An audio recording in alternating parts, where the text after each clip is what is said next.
Qué gusto poder saludarlos nuevamente y muchas gracias por tomar estos minutos y compartirlos conmigo. Que Dios bendiga tu corazón y le ruego a Dios que Él use estos minutos y sobre todo su palabra para seguir impulsándonos a cosas mayores.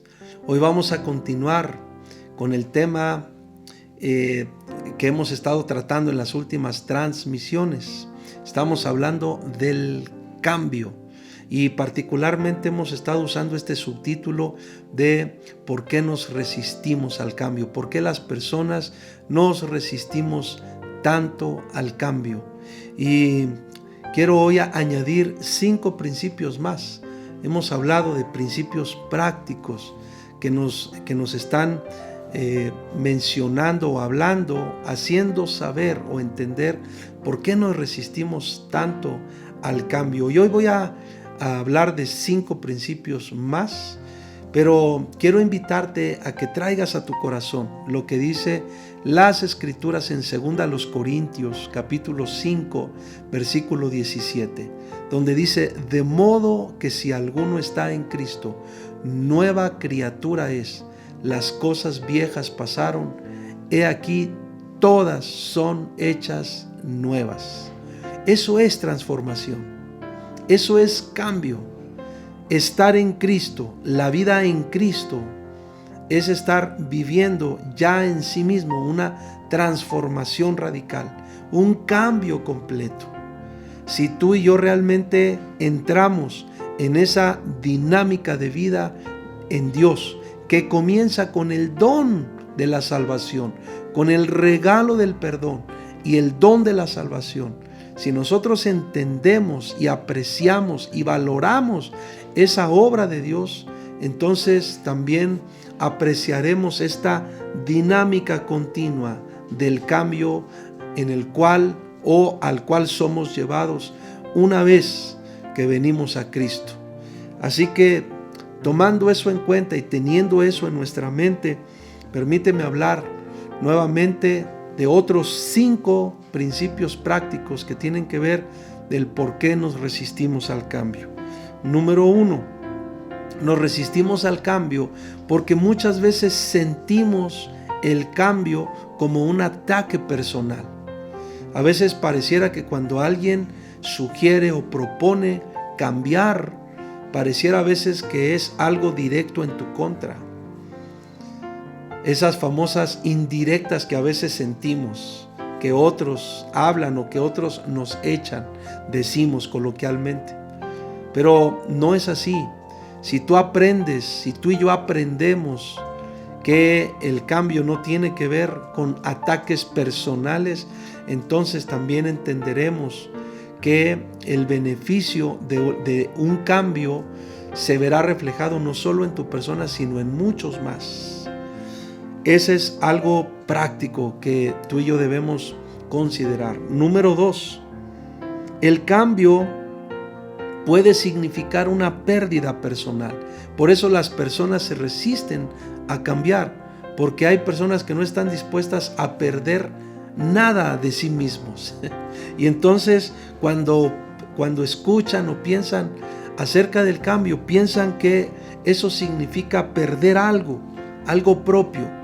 Pero la pregunta sería aquí, ¿quiénes pierden con el cambio? La pregunta sería también, ¿quiénes se mantienen neutrales con el cambio? ¿O quiénes se benefician con un cambio?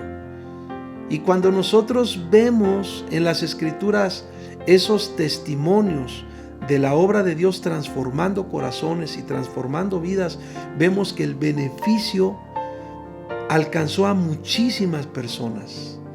Cuando Dios te toma para llevar a cabo una obra de transformación y de cambio en tu vida y trata contigo de manera personal, eso se va a ver reflejado también en muchos beneficios en tus distintos entornos, en los entornos en los que te mueves o te desenvuelves, en las distintas funciones o roles que desempeñas, como padre, como esposo, como hijo, como amigo, como empleado o como jefe de una área o como patrón dueño de una empresa. Es decir, en los distintos roles o funciones que desempeñas, cuando hay un cambio que viene de Dios en el corazón de una persona, entonces muchas otras personas son beneficiadas.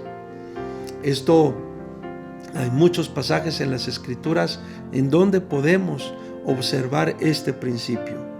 Número 3, ¿por qué nos resistimos al cambio? Porque el cambio requiere normalmente un compromiso adicional. Y si hay algo que muchas personas rehúyen es precisamente el compromiso.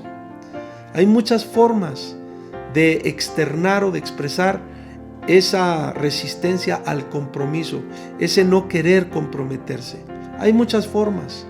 Hay personas que nunca dicen nada, hay personas que nunca se aparecen, hay personas que nunca asumen ni siquiera la más mínima responsabilidad, precisamente porque no quieren ningún tipo de compromiso. Entonces, Dios nos ha llamado a adquirir un mayor compromiso siempre y en todo. Si nosotros entendemos eso, no nos vamos a resistir al cambio ni a ser transformados. Número 4, sabes que también muchas veces nos resistimos al cambio porque la estrechez mental impide la aceptación de verdades o principios que no son los tuyos, que no son iguales a lo que tú piensas, que no son iguales a tus ideas. Y hay personas que aún viendo la necesidad del cambio, se resisten a él precisamente por su estrechez mental. Y lo que nosotros tenemos que entender que Dios hace, justamente una de las cosas que Dios hace con el hombre cuando empieza a trabajar con nosotros es abrir nuestra visión, nuestra mente, nuestra mentalidad. Abraham fue llevado a eso. El profeta Ezequiel fue llevado a eso. El profeta Jeremías fue llevado a eso. Es decir, la visión les fue expandida, es decir, fueron llevados a ver cosas que no veían a simple vista. Y cuando Dios los llevó a una visión mucho mayor, mucho más amplia, entonces empezaron a fluir de otra manera. Y un quinto principio del por qué nos resistimos mucho al cambio es porque normalmente nuestras tradiciones se oponen al cambio. Y las tradiciones son básicamente sistemas impuestos por nosotros mismos, por el hombre. Básicamente, hay una ley que se conoce como la ley de Cornfield, que dice que nada se hace sino hasta que cada uno está convencido de que debe hacerse y ha estado convencido de esto por mucho tiempo y de que ha llegado el momento de hacer algo más. Porque la tradición es tan fuerte, tan fuerte, tan fuerte que te detiene, te limita. Y entonces cuando uno se aferra a las tradiciones, uno mismo se niega al cambio. Eso fue parte de lo que estaba sucediendo con la iglesia de Galacia. Esa fue parte de la lucha que enfrentaron los cristianos en Galacia, los Gálatas. Precisamente ese aferrarse a las tradiciones que los mantenían bajo un estado de esclavitud. Y esa fue parte de la sorpresa que le generó al apóstol, que él vio lo que Cristo ya estaba haciendo en la vida de los Gálatas, y entonces el apóstol se asombra y dice: ¿cómo es que habiendo conocido a Cristo han vuelto nuevamente a esclavizarse, han vuelto nuevamente a sus rudimentos? ¿Cómo es posible? Porque habiendo probado la libertad, habiendo probado la gracia, habiendo probado lo mejor, ¿cómo vuelves a eso que te mantiene atado? Y muchas personas a veces les sucede eso.